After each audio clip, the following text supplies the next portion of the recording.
Hunt 'em Big with Steve Bartylla. Brought to you by Wildlife Research Center, the gold standard. Reconics, see what you've been missing. Get armed and deadly with Easton's FMJ arrows. The Heater Bodysuit, you stay warm or your money back. And Hunter's Safety System, saving lives is what we do. Understanding the whitetail world, it gives us so many advantages, it's not even funny. Well, let's just look at a mature buck's home range. A mature buck's home range is approximately 640 acres in size. Okay, now that 640, it's not like we think of as humans, as this nice square. You know, instead it looks like a snake that swallowed a medicine ball, that swallowed a couple softballs and a few volleyballs. I mean, it's twisted and snakes all around. There's bulges over here, thin points over there that they're passing through. Home range is absolutely nothing more than where a buck lives. This is the ground he knows. He's not going to spend an equal amount of time in his entire home range. This is just the area that he goes through to go to different areas, such as a food source, going between bedding and feeding. He's not spending a lot of time between those two. You know, he's spending more in feeding and bedding than he is during his travel corridor. And then there's seasonal aspects to this. You know, bucks may summer in this area of their home range. Winter over here, rut over the entire thing. So why is this important? Well, actually, let's cover one more thing quick. We have core areas to understand as well. Core areas, they are the area that the buck beds, you know, during daylight. Bucks will bed at night as well, chewing cud. When you're out on that fresh clear cut, that meadow, the farm fields, and you see those beds, guess what? Those are almost always made in the night. The deer are bedded down there chewing cud. Okay, their daylight bedding is what is referred to as their core area, and the area that they travel within that area during legal light. Okay, how does that help us? I'm standing here and outside of some of the public ground that I hunt every single year. You know, you guys want to come here and hunt it too, feel free. It's not really great hunting. You have to bust your tail. But you know what? I've drug good bucks out of here.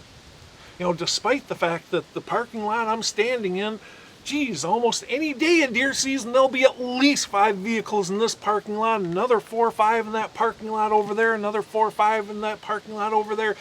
There should not be a deer alive on this property, except for the fact that you find those places where no one else goes. You find the daylight core area of those mature bucks 9 times out of 10.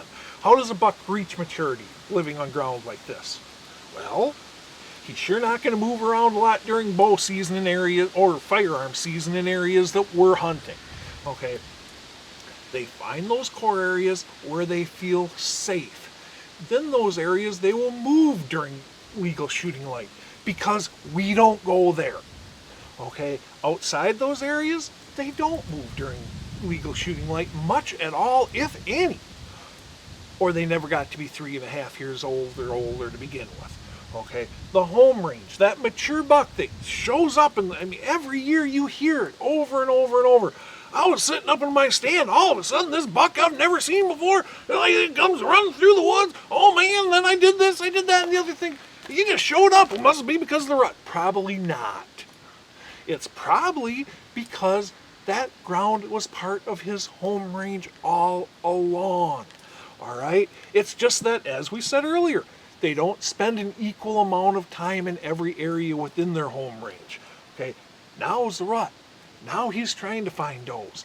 Now he's going ahead and he may be shifting daylight core areas, because though a buck only has one home range, they very often have multiple daylight core areas, except for in highly pressured situations. Here, they're lucky if they can find one more often than not. Actually makes hunting bucks in this setting a little bit easier in some ways.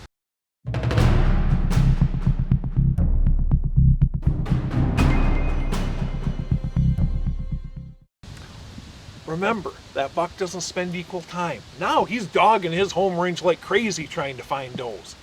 That property was probably part of his home range all along. How do we use that? We use that by getting out before season starts and getting a survey of the bucks within a 2-3 square mile area of where we're hunting. Because guess what? There's a really good chance you may end up running into one of them during deer season. Sure, they're not living on this ground. This isn't their daylight core area, but it's very likely part of their home range. The more we can learn about deer, the more we can stack the odds in our favor. Always remember, this right here is our best weapon. Thank you.